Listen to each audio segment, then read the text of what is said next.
Summorum Pontificum, so far, so good, so what? There was a lot of hype going around yesterday on the interwebs about Pope Francis potentially altering the Summorum Pontificum, suppressing the Latin Mass, blah, blah, blah, blah, blah. We've heard it all before. If you've been through this cycle before, and those of you out there that were attending Society of St. Pius X Masses back in the late 80s will know what I'm talking about. We went through this cycle before where, now I wasn't there at the beginning back in the late 60s. I was born in 1972, so I didn't experience the first round of the Novus Ordo versus the traditional Latin Mass. But I was there for the second round, the excommunication of Archbishop Lefebvre and the so on and so forth that happened after that. The contention between modern Catholics and traditional Catholics, and so on and so forth. And back then, there was a little bit of this, this is never going to end. When are we going to get our day in the sun?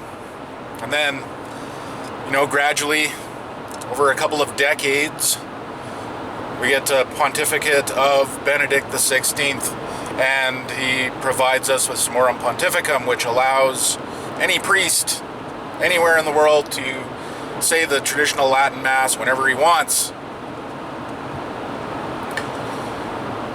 And now that seems that it may be threatened once again.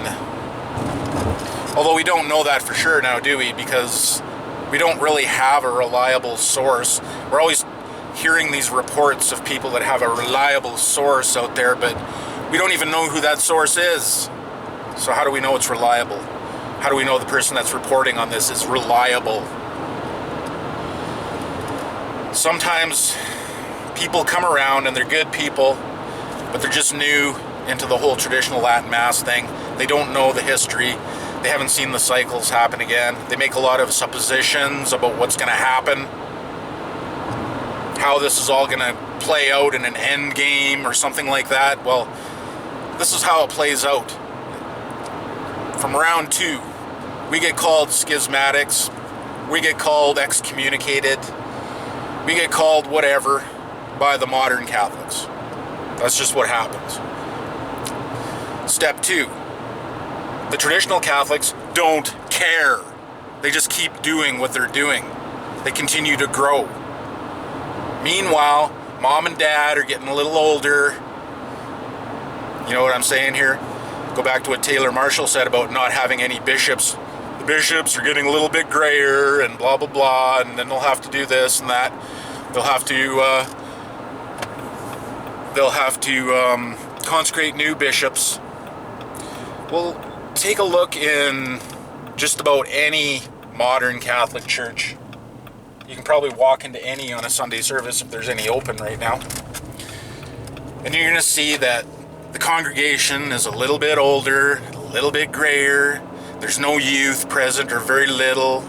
Maybe in the cities there is, but you go to any country parish, you go into the towns, they're dying, man. So our bishops are getting a little older and a little grayer.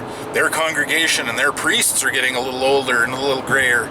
So when it gets down to it, and we don't have any bishops left anymore, they're not going to have any laity left anymore. They're not going to have any priests left anymore because there's no vocations in the modern Mass, the modern Catholics.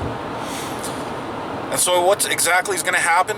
The traditional Latin Mass is going to continue to grow, even if it's driven underground or we're all corralled or whatever you want to call it. It's going to continue to grow. It's not going to stop. We've seen this cycle before. My in-laws have seen this cycle twice before.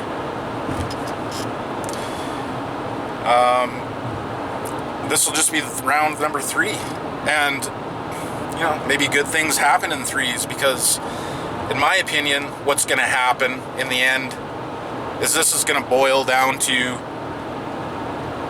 the Immaculate Heart of Mary, the triumph of the Immaculate Heart of Mary. That's what I think this is all going to boil down to.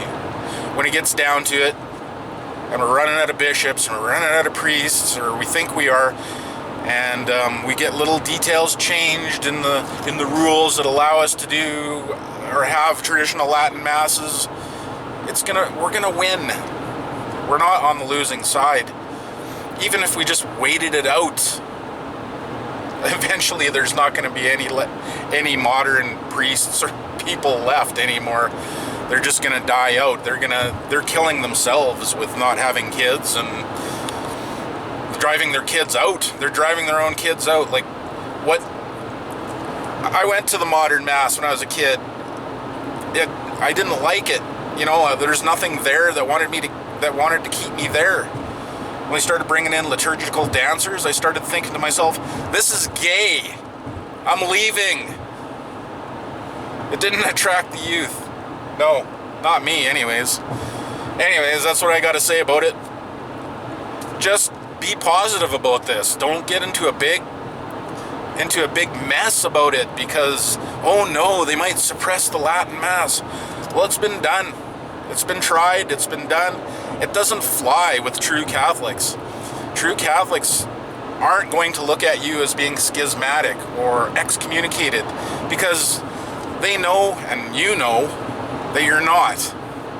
Like, you actually have to do something really, really bad to be excommunicated. Did you know that? Like, you can't be excommunicated for trying to do good. That doesn't happen. And if it does happen, or it did happen in the past, it was invalid. I'm being general right now. I'm not giving examples, but I'm just trying to promote a good spirit here because people tend to think, oh, they're going to call me schismatic now. Who cares? What does our Lord Jesus Christ think of you? Catholic Northman, out.